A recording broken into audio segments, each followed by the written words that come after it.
Hey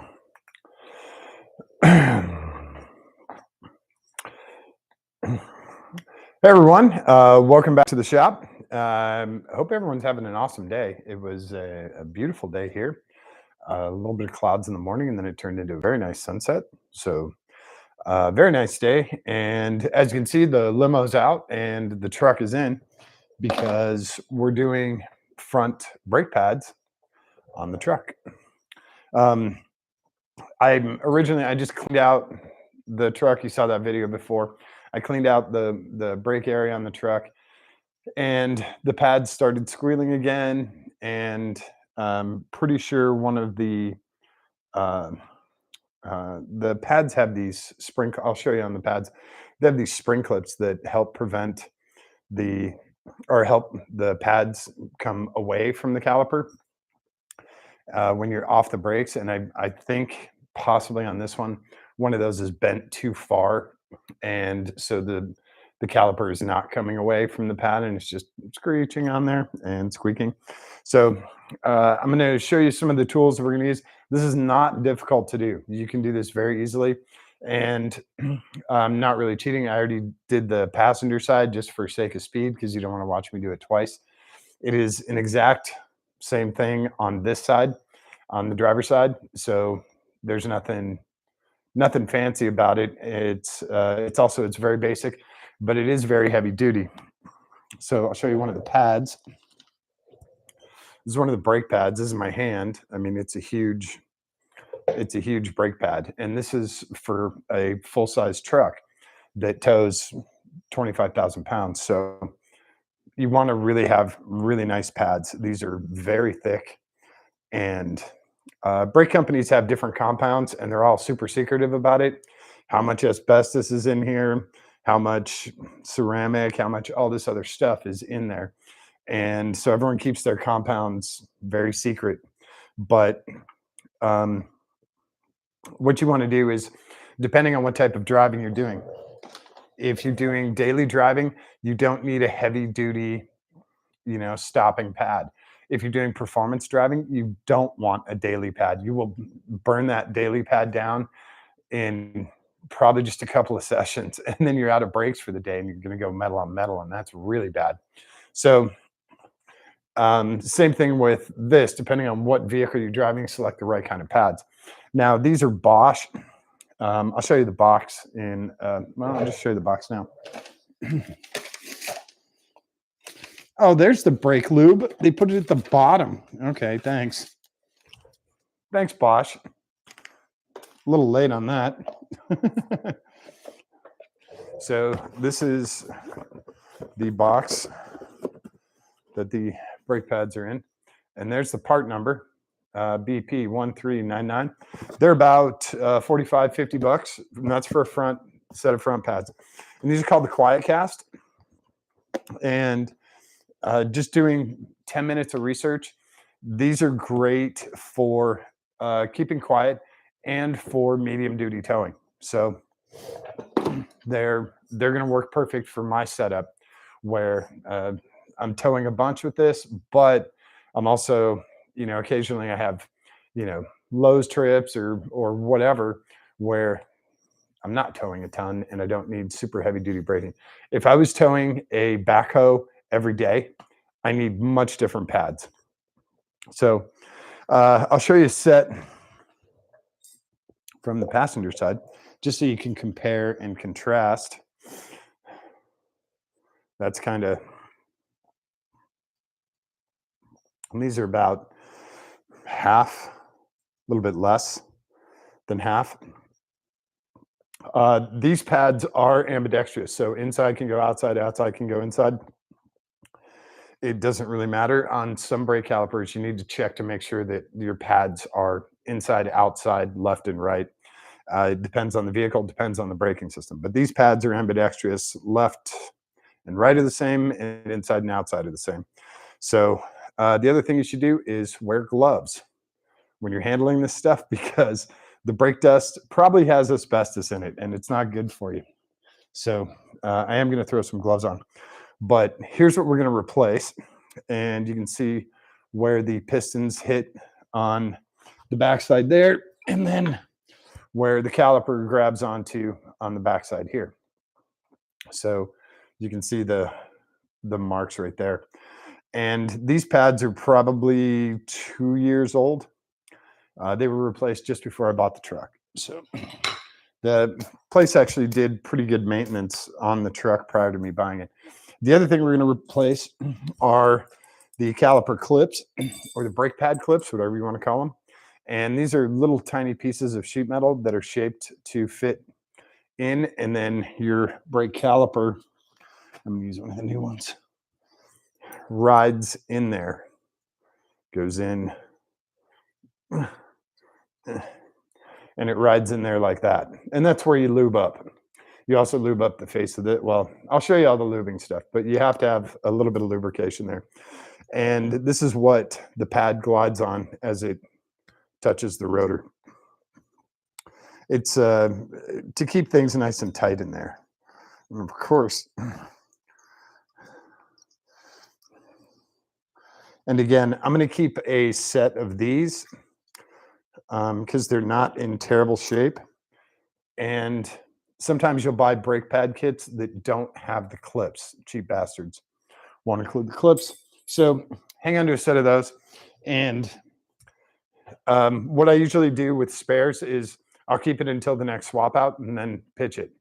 So I'm going to have that as a spare. I'll have 2 brake pads and 4 clips as a spare. When I swap brakes out again, those will get discarded, disposed of, and then I'll have a new spare. That's usually how I do it. So I'm going to wash my hands quick, put some gloves on. We'll take the wheel off, and I'll show you guys how to do all this. It's not very complex. You're going to save yourself probably, if you took it to the dealer, it's probably $200 or $300 to have them just do the front pads. And I'll show you how you can save a couple of $100. Let me wash my hands quick. I just want to get this crap off. It is not good for you in any way. So, all right, that's a little bit better. I also cut my thumb really bad earlier. So these millipedes, man, these millipedes, they're looking for water and they see the light in here. And they're like, oh, hey, where there's light, there should be water. All right. So I'm going to show you guys some of the tools that we've got to. Of course, I touch all the dirty stuff and then put gloves on and touch all the clean stuff, right? And Rockstar is getting harder and harder to find here in Southwest Florida. So here's a couple of the supplies. We're going to need blue thread locker. We're going to need some heavy duty moly grease. Now, usually, and I didn't see this until I got to the bottom of the box, but you can use either one of these.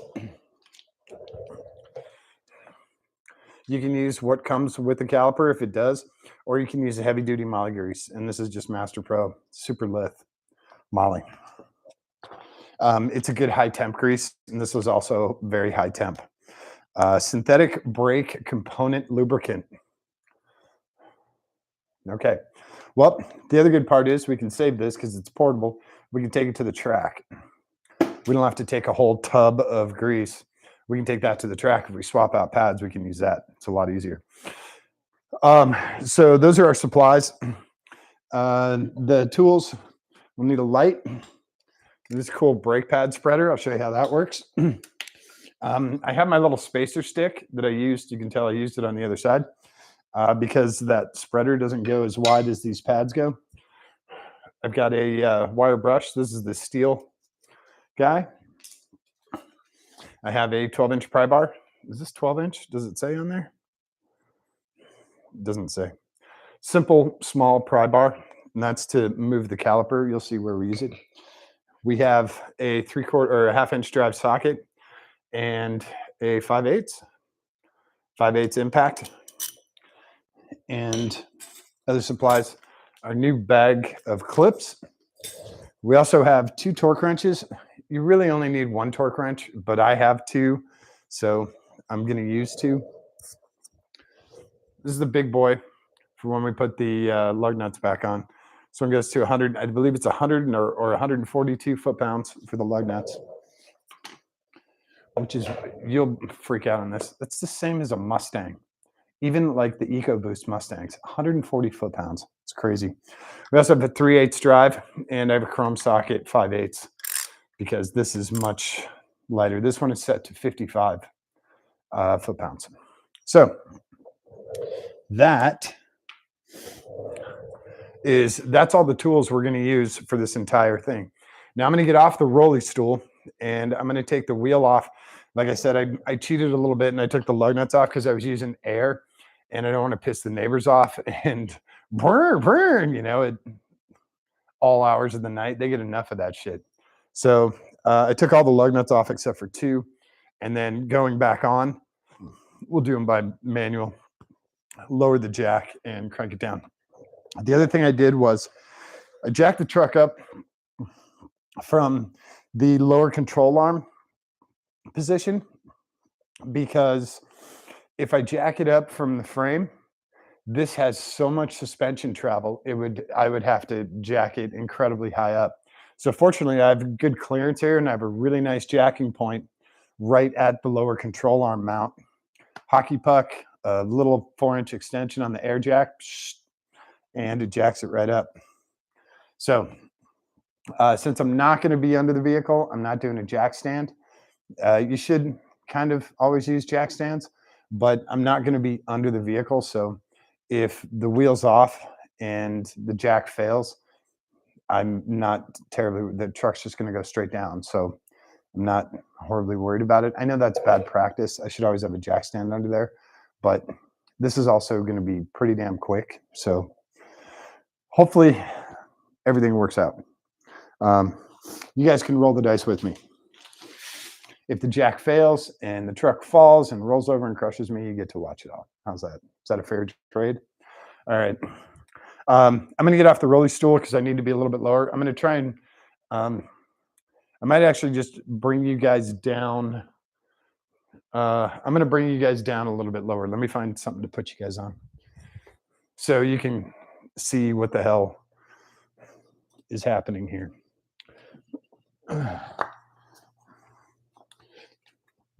Just a little bit lower.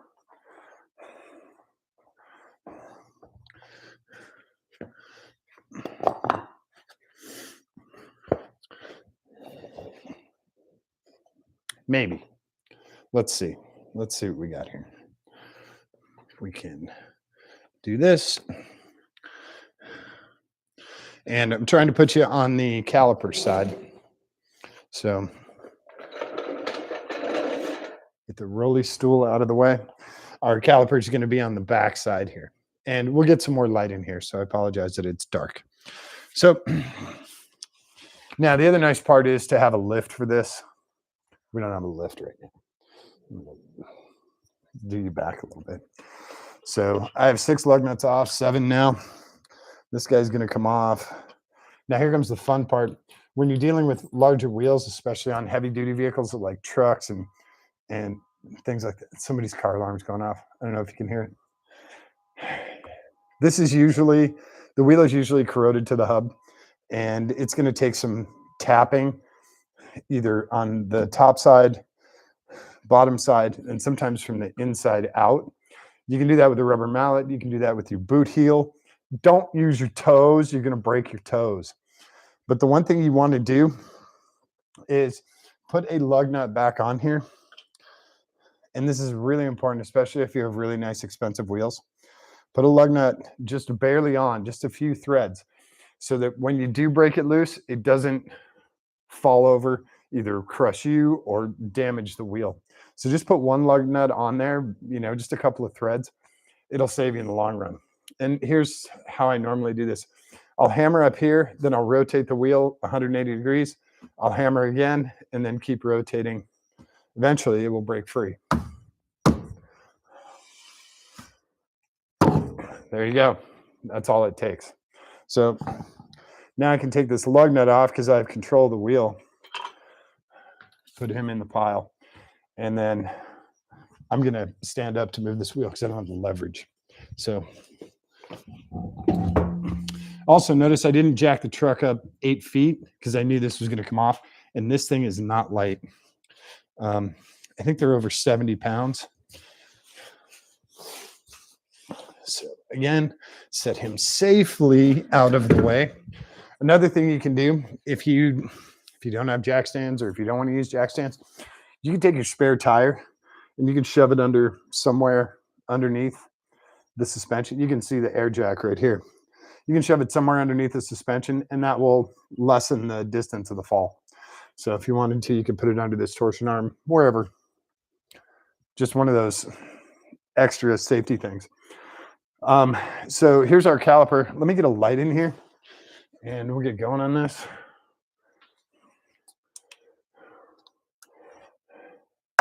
Now, fair warning, I'm going to bonk into this light about 6 times. So heads up on that. So this is our brake caliper. It is just big. It's nothing like super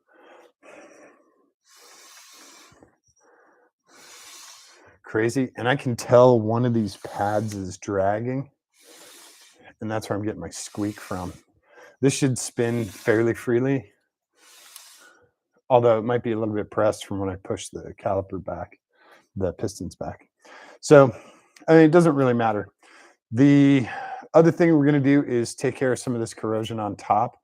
And there's not really any corrosion on the inside here, but we'll hit that anyway. So to take this off, we have 2 bolts. We have 1 bolt here, and we have another bolt down here. Those are our 5/8. They're not very, they're not in there very tight. And what we're going to do is we're going to take those bolts out, and we're going to swing this caliper up, and we're going to rest it on top of the hub here, on top of the spindle. So we can do some of our work up there without damaging. We want to be careful of these rubber lines and our speed sensor, ABS sensor here. So that's it. We'll take this apart, make sure we're on loose.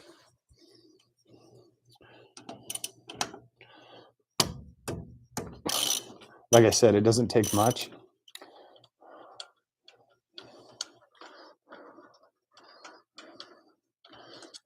Bring you guys over, see if I can get you a little better angle here. Move some of this crap out of the way.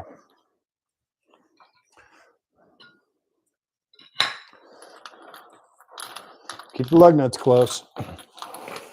We don't want to be kicking those everywhere. Oh, sorry, frog buddy. Okay. I see a lot of dehydrated animals here. It kind of sucks. All right. Oh, yeah, that's a much better view, isn't it? Got the whole caliper here. So just took the lower bolt out, and these bolts are the same. So you don't need to worry about swapping them out.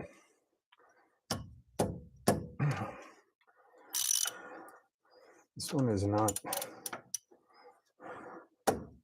There he goes. The other thing we want to check on these are the slide pins, and that's currently what's moving out here. And we want to make sure the slide pins are moving smoothly. If they're jammed or stuck, we'll need to take them apart and relube them. But I can tell you right now, this one is just fine, because as you can see, he slides just fine. This guy is also fine. The ones on the other side were okay too. Now, what we would normally do is we'd lift this caliper out and set them up top. But kind of done with that guy right now. This has usually been under incredibly high pressure and usually a lot of corrosion. So it's going to need some help coming apart. And what you can do is you can go in between. If you look up here, you can see the gap between the two. And I mean, I'm just using one finger and it's coming apart. Same thing down here, a little bit on each side, and you'll break that dirt and dust corrosion free. What you don't want is the caliper to drop out of there So that's why we come from the bottom and give it a little pry.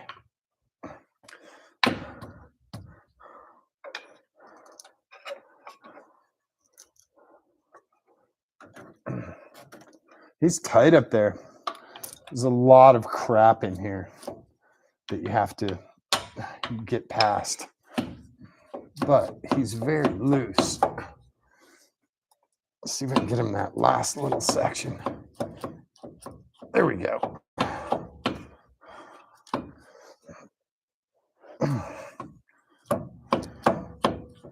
Come on, buddy. All right. Doesn't want to. What the hell is in here? Doesn't want to come past that.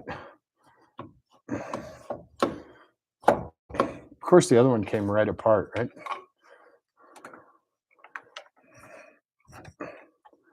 I know if I tap this, he's just going to fall.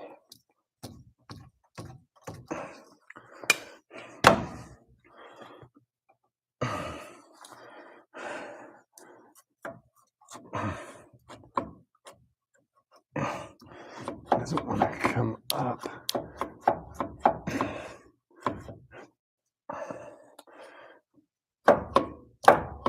Past that brake pad. I think he's stuck on the inside pad. So we're going to have our bolt help us.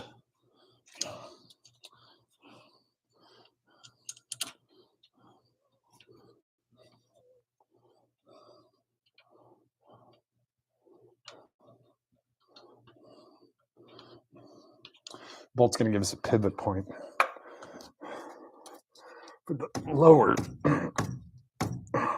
so we can get that top one out. There, he's out. Now, if I did that without that lower bolt in there, this caliper is just going to fall, and you're going to strain this guy, possibly rip him. So he is free now, sort of. And now we can take our lower bolt out. So there's another trick for you. By the way, if you don't have one of these air jacks, I highly recommend them. It makes jacking up a vehicle so much easier. Now, this thing is all cast iron, and it is incredibly heavy. So get ready for it when it comes off of the brake pads. This is probably, I don't know, 15 pounds. And just, you can fold it up top and keep it up there. Now, here's our brake pads. And they're not terrible. Try not to use a pry bar or anything on these. Try to slide these out. Oh, yeah. Yeah. Just try to slide these out by hand. They should be fairly loose once they're away from the caliper. That's where our squeak was. See how that guy just came right out? He should actually stay in on the caliper.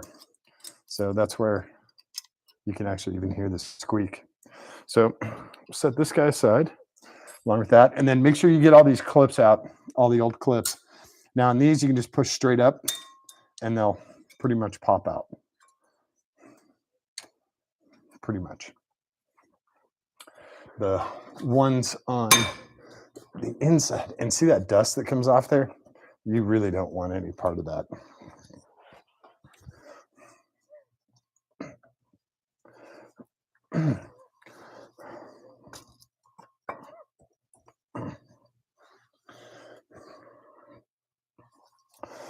This guy, I'm going to cheat a little.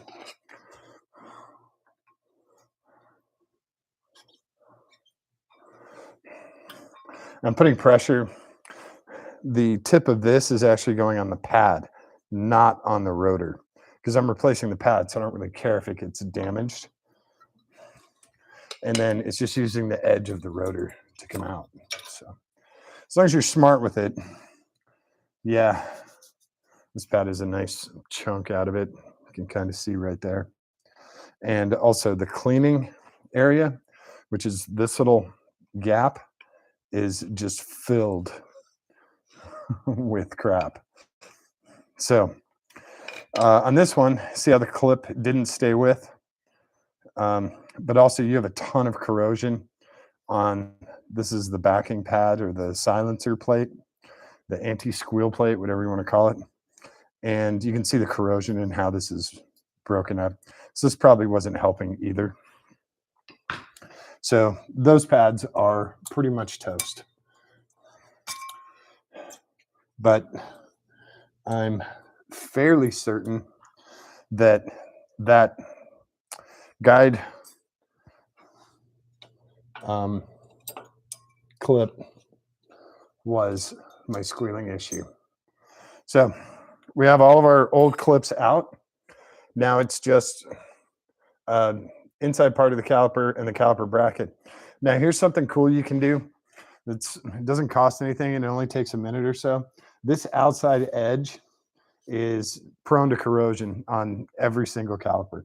So what you can do is you can use your pry bar's flat edge as kind of a tool, as kind of a scraper. And this is going to be loud, but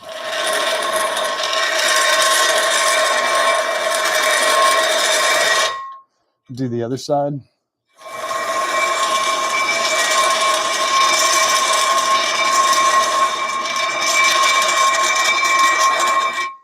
And then if you want to, you can do this outside edge. Now on most, the caliper is going to get it all the way to the edge. Oops.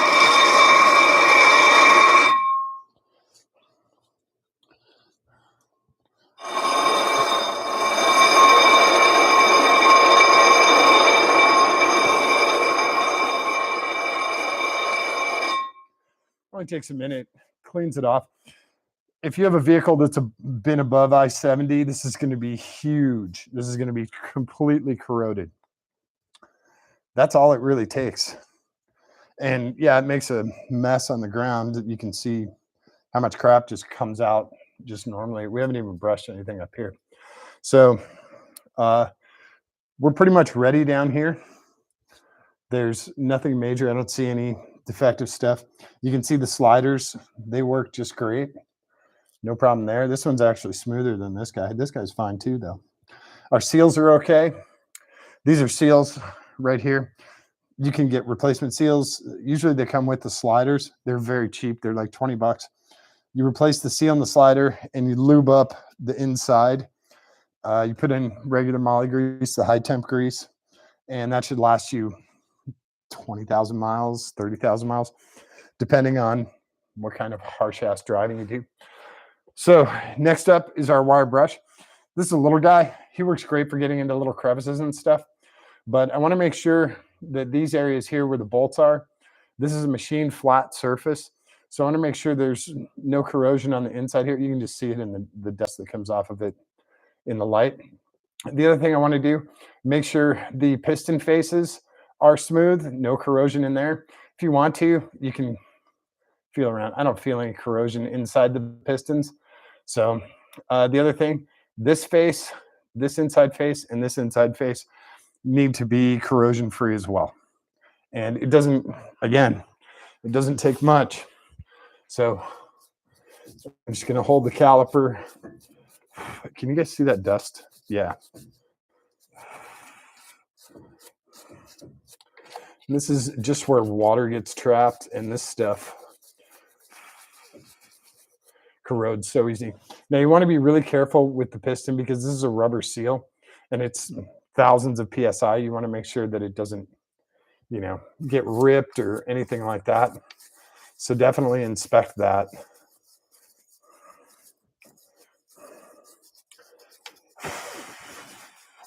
Blow all that shit away from you.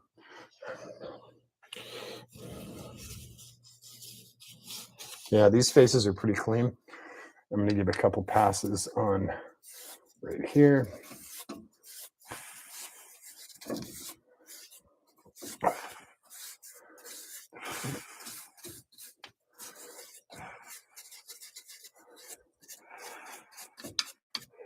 And a lot of this is a lot of the stuff that comes out is brake dust that's been heated, superheated. When the calipers get hot, the brake dust gets hot and it gets into the body of the caliper. And so you brush it out and you try not to get mesothelioma. So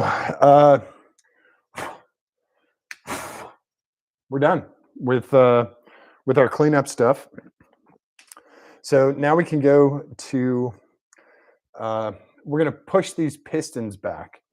So these pistons have to go back. They'll be almost flush with this face right here because we have new pads, so they're thicker. The new pads we need to make sure it's thicker. So these pistons have to go back in. So that's why we have a brake spreader tool. And these things are great. You can there's a whole bunch of different versions. This one has magnetic plates that come on and off so that if you have smaller calipers like on the Miata, this will work great. If you have larger calipers like this one, you do this. So, and these ratcheting. So we're going to put our spacer in here. And this is just a piece of scrap wood. And it doesn't really matter which side you put it on. This guy goes in, try and get him centered. And as I'm cranking this, those pads are splitting apart and they're pushing the cylinders back in,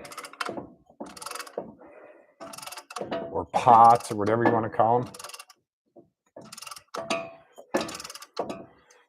It takes a little bit of pressure, and just go slow. Remember, this is hydraulics, so this is kind of weird with hydraulics. The slower and smoother you are, the quicker you are. It's the same thing with racing. The smoother you are, the quicker you are. So just take your time, and it's going to be a lot easier. If you try to do this really fast and ratchet it fast, it's more pressure and it's a lot harder to do it. Plus you risk like blowing seals out and blowing lines out and stuff like that. So just do it a normal pace, and you'll feel it when it bottoms out, when it's out of going back down. I don't think these guys go totally flush. I think they go pretty darn flush.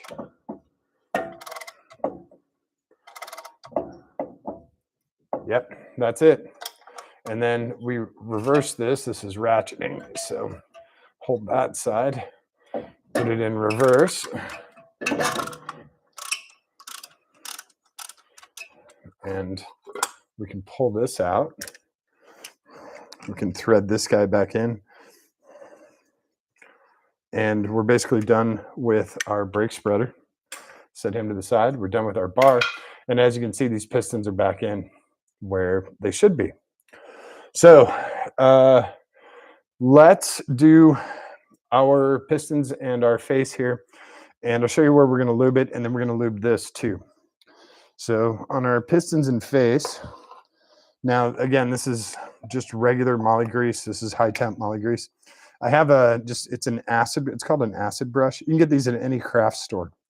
It's like a little paintbrush, and it's great because I don't know what the composition is, but they're really durable. They can handle acetone, they can handle grease.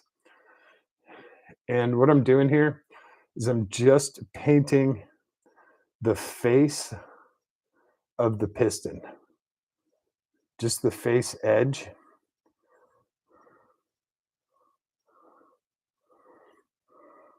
Because that's the only contact surface that it has with the brake pad itself.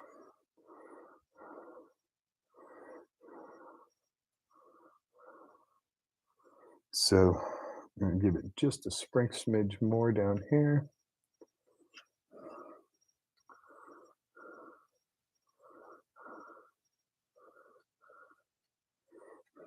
That's all we really need to do. And then we're going to do it on the faces here. And for these, same kind of thing. You don't have to glob it on. It really just needs a little bit on there. Oh, there you go. That's kind of a better view of the acid brush.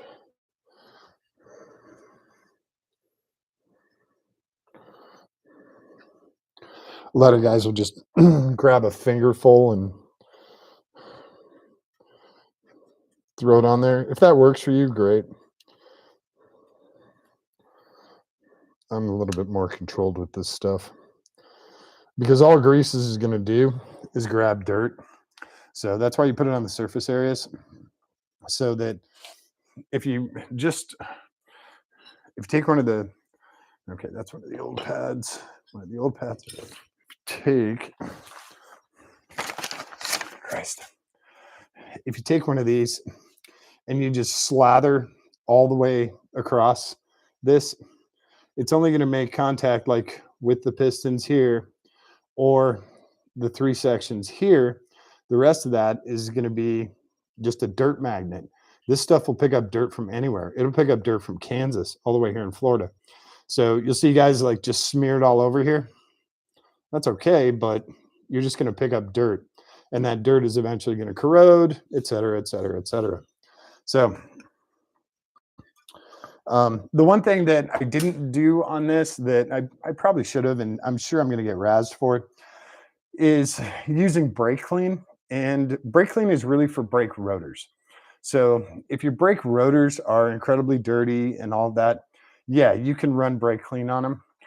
They're great for cleaning out all the other stuff here, but I have minimal corrosion, you know, sort of standard corrosion. I don't think it's, you know, massive. The rotors are extremely clean without a lot of heat checking, without a lot of imprinting. So there's not really a need to clean them off. You can if you want to, but I mean, these things are in really great shape. So next thing we're going to do is I'm going to add just a spring smidge of grease to all of the sections where the clips go in. And this is not really for lubrication. This is for protection. This is to protect those clips. Again, every time you add lube, you're probably going to add dirt. So that's why I'm using barely any of this stuff. I mean, it's like I'm barely dabbing it on here.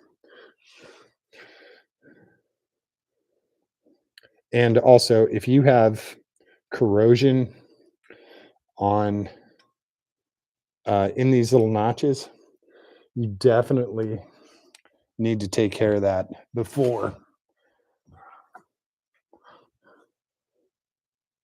you do any of this. And also, exposed metal is going to corrode 10 times as fast as painted or protected metal. So that's it for that. Now we have our clips. Where's our new clips? Have all of our old clips. I'll sort through that shit later. There's our box. Where did our new clips go? Didn't we just have? Oh, we did. So here's all our new clips. Thankfully, we have the correct amount. And these guys go in kind of one way. So the small tab goes to the inside towards the rotor, and then the spring side comes to the outside. You can't put them in the wrong way. They won't seat in properly. So just start on the rotor side and sort of press it down and pull it towards you, and then press it into place, and he's going to stay right there. And do the same thing up top. Set that inside edge first, if you can, and then press them into place. Brake systems have gotten pretty simplified. They find stuff that works, and then they stick with it. This is at such a weird angle. All right, so we're going to do our top one, and I can't see anything because the caliper is in the way, and that didn't help at all.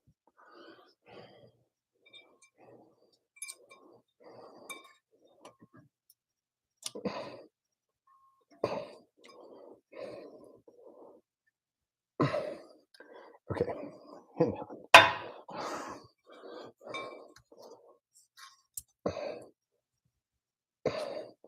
Why don't you go in there? Okay, I got you. I got you.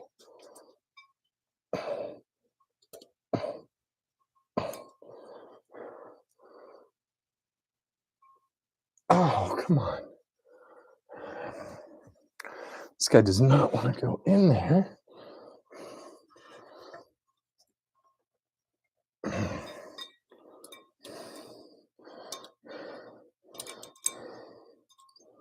I don't know why he doesn't want to go in there. Everything's clear here.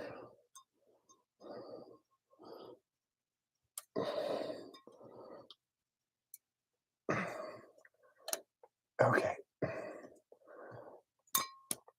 There we go. No? No. There we go. God. That guy's a lot harder than I did previously on the other one. So now all of our clips are in the correct spot. We're going to give each of those clips again, a little, just a swipe of lube, because this is unprotected metal, and we're just going to protect it a little bit. Most of our lube is actually going to be on the brake pad itself. So again, the more lube you put on there, the more you're going to collect. You're going to collect dirt. That's how it goes. So come to our pads. I do have new pads, and on the pads, we're going to do these notches right here. This notch and this notch, and we're going to cover three sides. We're going to cover the, let's call it the top edge, the hub edge, and then the caliper edge. What we don't want to do is we don't want to get it on the friction material. We don't want to get it in there. That's not good. And of course, this is all crap off my gloves. It'll burn off though. But you don't want it to get on there because it'll embed, and that's not good. So again, it doesn't need a ton of this. It just needs it where that clip is going to go in. Now, also on these, you can do these pusher tabs if you really want to. And this little guy is called your squealer tab. When you go all the way down and you get rid of all the material, this is going to hit your brake rotor and it's going to make an awful noise. It makes a terrible, terrible noise. A lot of people hit this, and they keep driving, and the heat will actually break it. It'll just break off. And then somehow they go right through their rotor. I don't know. Or they'll actually go right through the rotor, and you can see the veins on the inside. It's terrible. So anyway,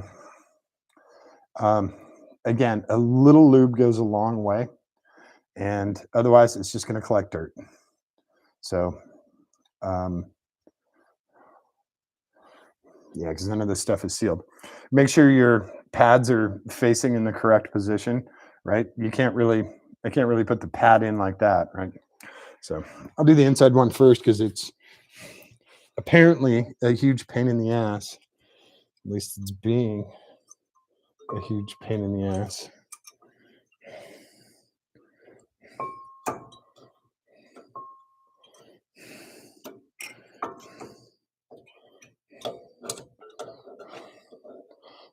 It's also very difficult to focus this close up.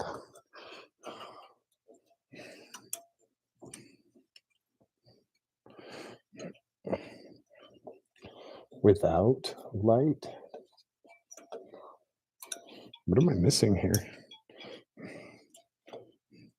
Oh, this guy. Yeah, he's all the way down.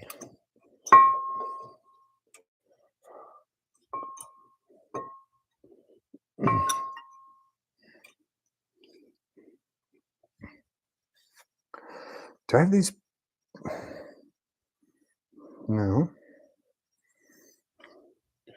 Like, these guys are Same on both sides. So I don't know what the deal is here.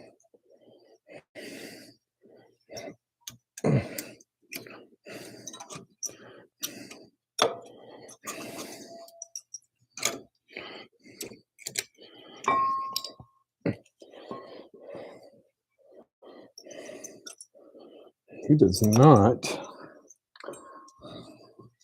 want to line up. And just slips right out of there. What the hell? Okay, come on, buddy. There you go. There you go.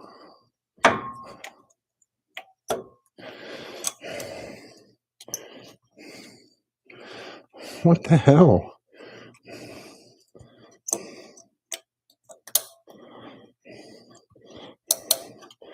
Just had the bottom one in.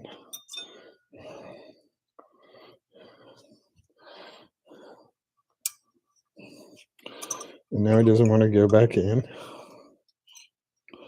I'm trying not to. Holy shit, how did I even hook that? Okay.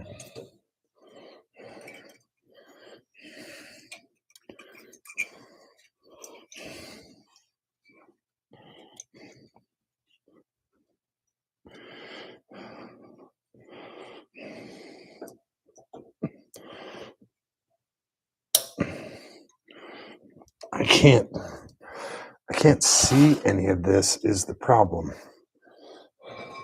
So I got to slide you guys out of the way for a minute so I can put my head under here just for a minute, because I can't see. I have to look back in this way, and I can't see that right now. So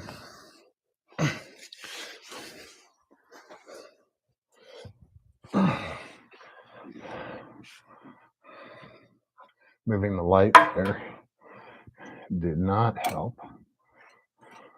And I need that guy to stay out of the way. Okay. So he is in there.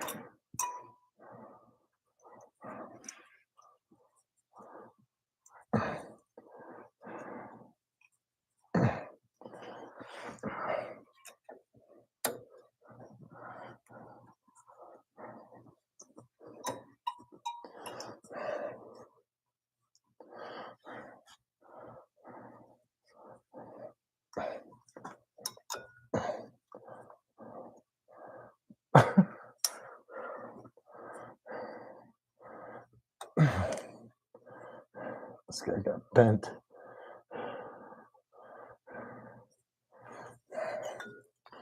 All right, let's try.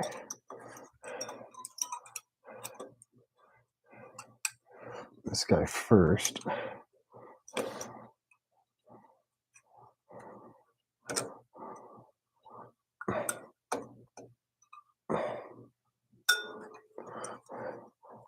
Of course, that clip lifted, right?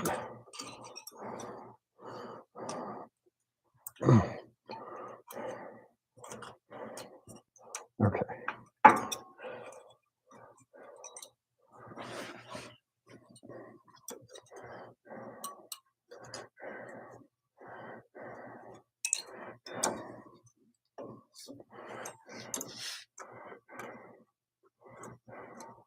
Okay, he's in up there.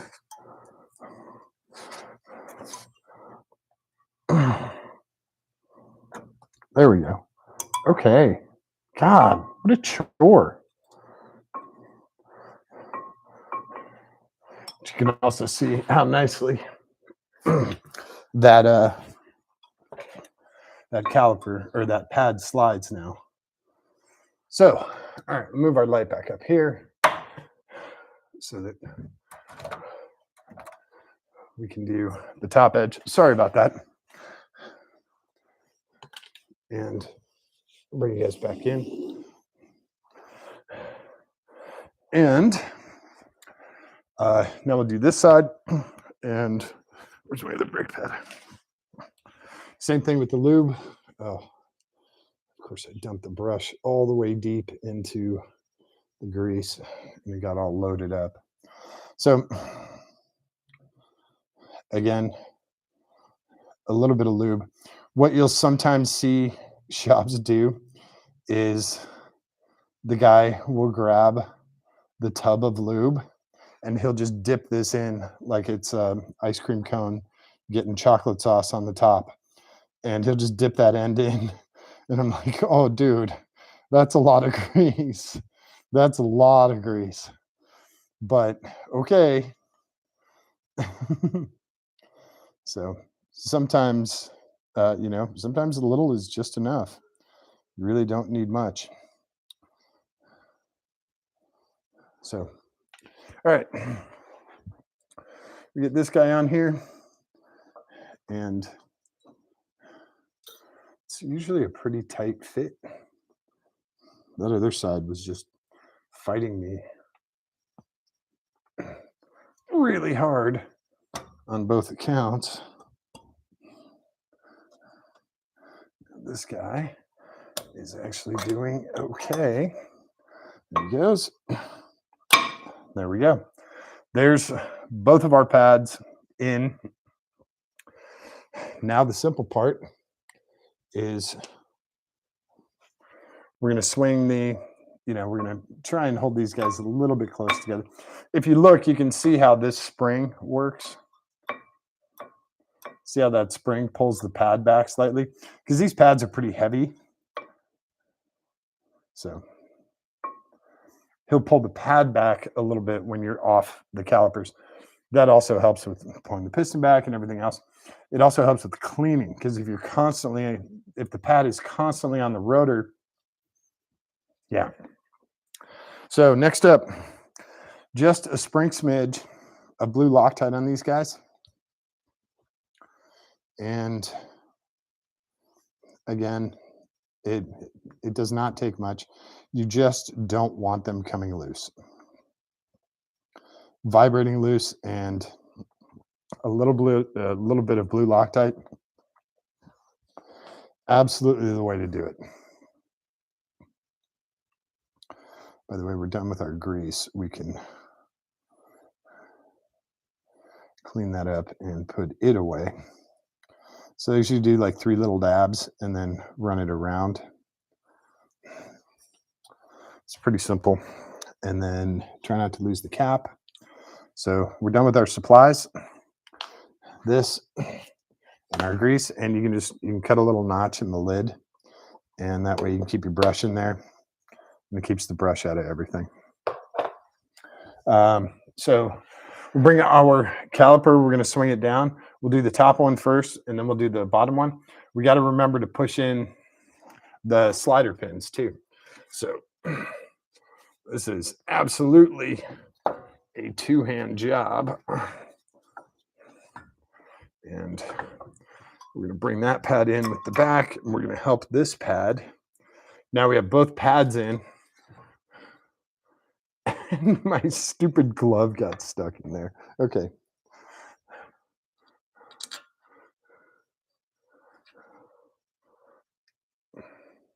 Line this guy up and get him started. Maybe. Yep. And then make sure we're lined up down here. Hit our second bolt. We're almost done. And lining these slider pins up is kind of a feel thing. Absolutely 100% start the threads by hand. Unless you have a Le Mans car where everything is built and you have cone tips and everything's going to thread perfectly. Definitely check these by starting them by hand. Do not just zoom them in there. And also, these are pretty light. These are only 55 foot-pounds. So you don't need to hammer them. Now to tighten these, you have a flat on this side, and you can use a crescent wrench, or I'm not quite sure what size. I want to say it's a 19 or whatever. But if this does spin, Normally, when you get it tight, you can torque it and you'll be fine. But if it does a spin, you can use it. There's two flats on this. I don't know if you can see it. There's a flat here, and there's another one on this side. You can use a crescent wrench to hold it while you torque it. Same thing for taking it off. You can use that and take it off. So we're going to get our crescent wrench or our torque wrench.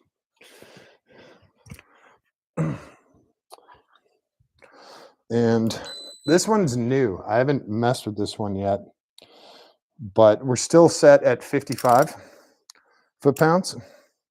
So I'm going to give it a try on this top one and see if that thing moves.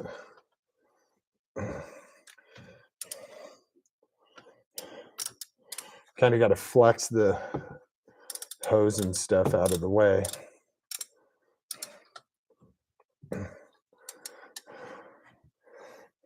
This one's cool because I can't see the display on this side, but it's audible and it vibrates. It's also tactile. I don't have a lot of room to move here. I'm going to try coming from the other side.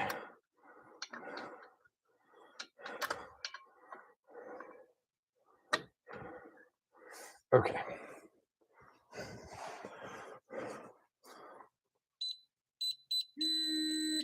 Can you hear that? The buzz? So we're going to double check. All right. Top one is back in.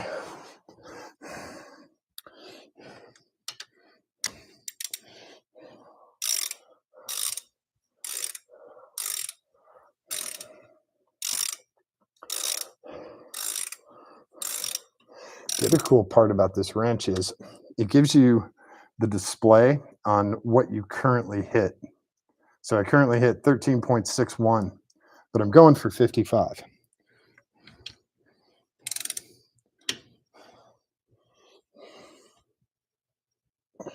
So on that pull, I hit 33.11. So it'll measure if you go over too. So I went over on that one. I went to 59.21, which is pretty close. And I'm going to call that good. Look how nicely that spins. Wow. Now it looks good. It also sounds good. So that's our new brake pads in here. Obviously, it takes a little longer when I'm describing everything to you guys and doing, explaining it and then doing it, explaining it, then doing it. But normally, this would probably take you about 20 minutes per side if you just have tunes jamming and you're going at it. But now you know how to do it. And that should last you another, depending on your driving, probably another 20,000 miles or so. And then if you look here, you can see where the grease is. You can't see it at all. But anyway, let me hang on. Maybe I'll put you guys around to where you can see it. Oh, that is incredibly bright. All right. So there's no grease on this section of the pad that's not getting. That's a little bit better. This pad is not in this section of the pad is not in contact with anything. The grease is on here. So if you slather that whole face of the pad, you're just going to have grease here that you have to clean up that'll end up on your rotor, end up somewhere else on the car. So that's why we only do it on the sections that are on contact with the pad. Pretty simple, right? It's also less wasteful. And now we just put the wheel back on, and I am not going to zoom them on because I'm a respectful neighbor. But I'm going to put you guys back up on the stand, and I'll put the wheel back on, and we'll get this get this truck rolling. So give me a second here.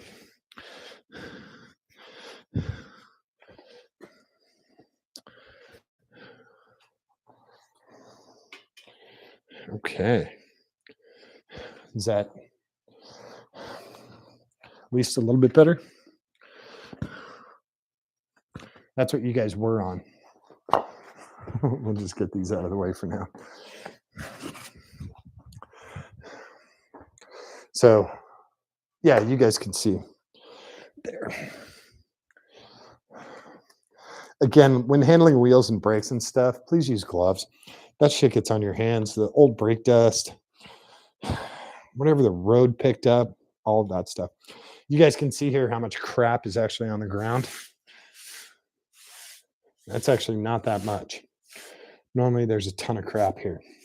So all that stuff was in your braking system. Now, if you have a vehicle that's from above I-70, you'll have 10 times that every time you change pads. Just as a warning. So lift this behemoth, bring him back over here.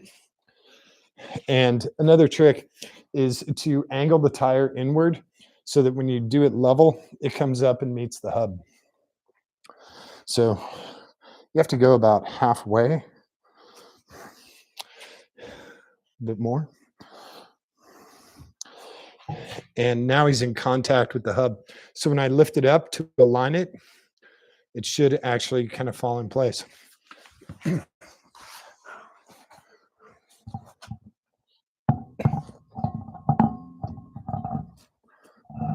we go. Of course, the heaviest part is the easiest part, right? Get on there, buddy. And again, lug nuts, same kind of thing. Please start them off by hand. Please, please, please.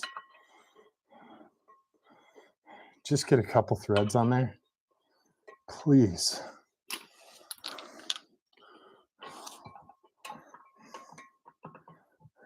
Please. You know what's nice is I could probably use the air to put these back on. My neighbors are so cool. They're, I ask them, I'm like, I feel terrible. Do you guys hear me at night? And they're like, nope, we don't hear jack. I'm like, okay, just making sure. I don't want to piss off the neighbors, right?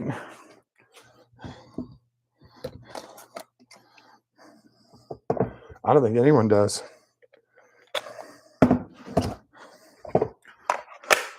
So let me get an adapter here. And we're just going to help it. We use a quiet tool.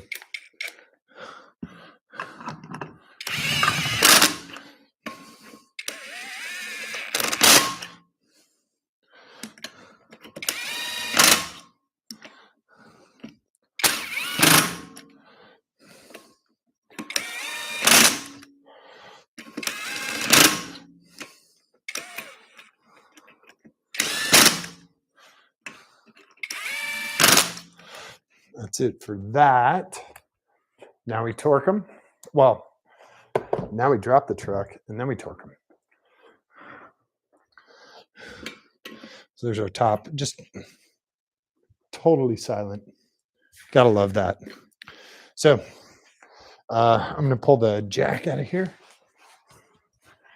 I got a coolant overflow here.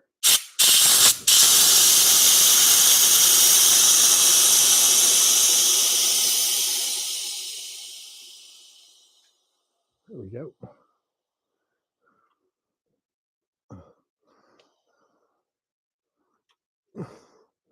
Oh, no one ever likes the smell.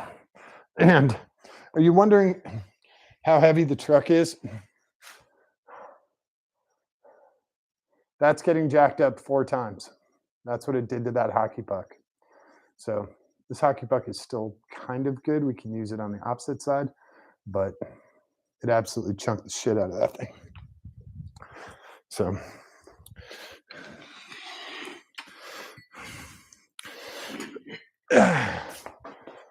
Get this out of the way. We'll just park it in his home and put our hockey puck back. And now we can torque this because we're back down on the ground. You really should set the parking brake. I did not set the parking brake. And can't remember. I have it 140 or 142. I have it at 140. So you do a double 4 pattern. So it's like your regular cross bolt, but you do it twice. That's with 8 lugs. Now, when I zoom it with the air, I have to maybe turn it that far and it clicks. I think the air's really close to 140 when it's on max. Oh.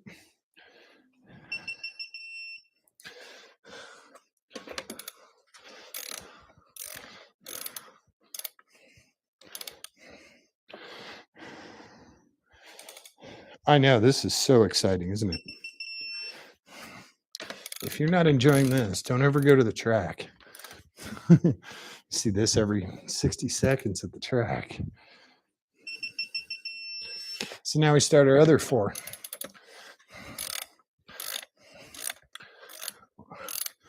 Or cross or whatever.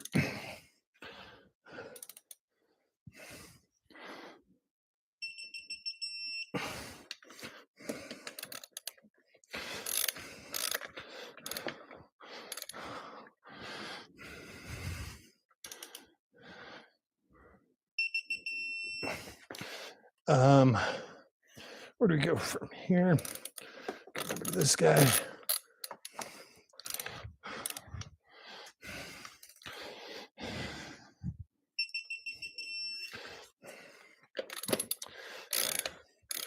This is our last one.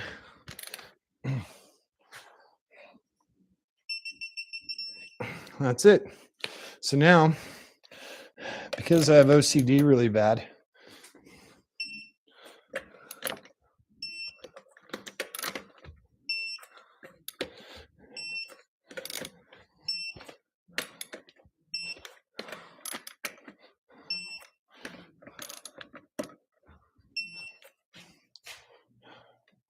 brake pads are replaced. Now the fun part is that everyone dislikes is putting all the tools back. Nobody likes that part, right? But I'll do all that crap later. Get this stuff out of the way.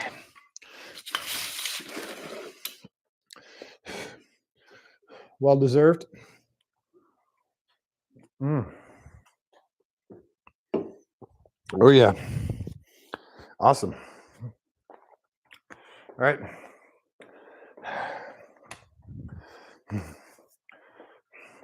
So grab the rolly stool again. That's it. We're done with changing out the brake pads on the 2500 and super happy with all of that. I apologize for having to look inside. You have to look from the inside out in order to get that pad in. It was a lot easier on the other side. But also remember to wear clothes that you know are going to get filthy. That brake dust goes everywhere. So these are going in the laundry tonight. That's how it works. Anything with brakes, anything with usually any fluids, any brakes, you're going to get really filthy. That's just how it works. And I got actual sweat on my glasses here. Won't be sweating next week. It's supposed to be 40 degrees here next week. So yeah, we'll see how it goes. But we'll have the limo in here. So we'll be thinking about warm, happy things. So like I showed you guys, it's not that difficult to get these pads replaced. It's not very expensive. The pads are about 50 bucks. Um, if you don't have a brake pad spreader, you can use a C-clamp. So if you get a scrap piece of wood like this and a C-clamp, you can clamp and close the, close the C-clamp behind the caliper, and that'll help close that. You don't need any special tools or anything. The other thing you can do, and I've seen this and I hate to recommend it, is I've seen guys use a long pry bar and actually push them back using the calipers. Now, again, that's an extreme situation, but um, a C-clamp is a really good way to do it. It's super cheap. Those brake pad spreaders are 30 to 50 bucks, something like that. And you can get them on Amazon. They're not that bad. So you don't need a ton of special tools. The brake pad spreader is really helpful because I go through a lot of brake pads on the race cars, and the Miata and the Viper and stuff. I go through a lot of pads, so for me it's worth it. I got that one. It was stupid cheap. It was, I don't know, $19 or something. It's okay. I liked my old one. I might have to look for one of those again. It went a little smaller and also went a little wider. That's about it.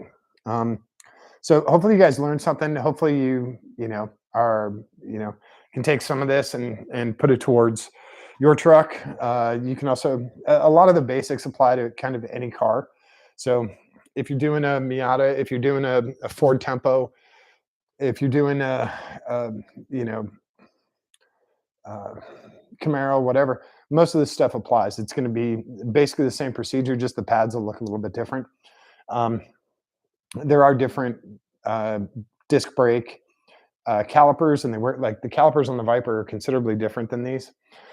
These are a two-piece clamshell, whereas the Viper is a single piece, and they're just different calipers, but a lot of the same stuff is going to apply. You're going to use Loctite on the slide pin bolts. You're going to lube up the slides on the pads themselves. Check for corrosion inside the caliper. All of that stuff you're going to kind of do on any brake system. But for this stuff, when you have a rig like this and you have another 15, 20,000 pounds behind you that has not as good of brakes, you want to make sure that your brakes are working really, really well. So again, most modern vehicles, you're looking at about 85% of your braking is done up front and about 15 in the back. So you're going to go through front pads in probably 3 to 4 to 1 ratio. So if you replace your brake pads 3 times up front, it's time to check the rears. That's the proportioning and how most of your braking gets done. And that's on most modern vehicles. On a lot of other vehicles, you'll have drums in the back. Almost all of your braking will be done up front. You have 5% braking done in the back. And on some older vehicles, they actually have almost all the braking in the back and very little up front. Those are hard to find, but it's so funny when you see it because people push on the brakes and the whole back end like squats down. It's very amusing to see. But most of the time, it's going to be front is doing 80 to 90% of the work. So after you've done 2 or 3 replacements up front, it's definitely time to do it in the back. And if you can, always check the backs. It doesn't hurt. Again, at 50 bucks a pop, 50 bucks for both sides on the front. It's 50 bucks for both sides on the back on this vehicle. It's worth it to do it, even just for safety's sake. So again, pretty simple. Saved a few $100. Sorry, dealership. And there's a lot of people who don't want to do this shit, and that's fine. That's totally cool. Go ahead. If you want me to do it, bring it over. I'll do it. I'll save you a few $100 from the dealership. Most of the braking system stuff is very simple. When you get into regenerative braking and things like that is when it gets kind of complicated and a little bit different. But for stuff like this, to me, it's painless. I've replaced thousands of brake pads, hundreds of brake pads. I would say many hundreds of brake pads. I don't know if I'm in the thousands yet, but I've replaced a shitload of brake pads. So, and rotors. Rotors is a little bit different. When you're replacing the rotor, the whole caliper has to come off. obviously. So those are the bigger bolts in the back. I think those are 11/16, and I think those are like 150 foot-pounds, 145 foot-pounds. Now on the Ram SRT10, the Viper trucks, they were 250 foot-pounds for the calipers were also gigantic. So yeah, that was I had to go get a special torque wrench to do the rotors on that truck. So, and they were a lot more expensive than $50 brake pads. So we'll see how well. This is my first time with the Quiet Cast with the Bosch stuff. So we'll see how well it works. If it sucks, oh well. But I'm going to put the two good pads that I find in here from the old ones. Those are going to go in that box with 4 clips, and that's going to be my spares until the next time I do front brakes. And then those will go in the trash, and I'll have a new set of spares. And it's just in case, like sometimes this stuff, these guys can crack, especially if you're going hot to cold or cold to hot. And if they crack, their braking power, their braking force, their gripping force is cut dramatically. So they'll also tear into your rotors really bad if they're broken. So if you need to get home, it's a 300-mile drive or whatever, or if you have to get somewhere, you can use one of your spare pads just to get you back from the track, or get you to the dealership or whatever. You can use a spare pad. That's why it's nice to have a set of these. Also, Amazon's great, but usually takes a day or two to get stuff like this. So if you have it on you, that's an even better deal. So hopefully you guys like this. And if you have any questions, comments, whatever, definitely put them down there. Shoot me a text, shoot me an email, whatever. I read all of your guys' stuff. And I'm very accessible, super easy to get to. So I'm going to get the garage door up. I'm going to take the truck out and actually close the garage door tonight, which would be new. I haven't closed the garage door in a couple of weeks because of the limo. But again, the limo will come back in here tomorrow, and we'll be doing stuff on that. So yeah, the garage door won't close again for another couple of weeks. But I did have a fun interaction. One of my neighbors who lives, he lives further down on the opposite side on the canal. He stopped by. They had a beautiful German Shepherd, big dog, and they didn't. The guy loves the limo. He thinks it's great, and they. I was joking with him as they were leaving, and I was like, "Can I pet that dog?" And he's like, "Oh yeah, he's very friendly." And I was like, "No, it's from a clip. This little girl. Just look it up." He's like, "I haven't heard about it." I'm like, "Oh, you have to look it up. You'll love it." Yeah. So now you know when people say, "Can I pet that dog?" where it comes from. So yeah, limo come back in.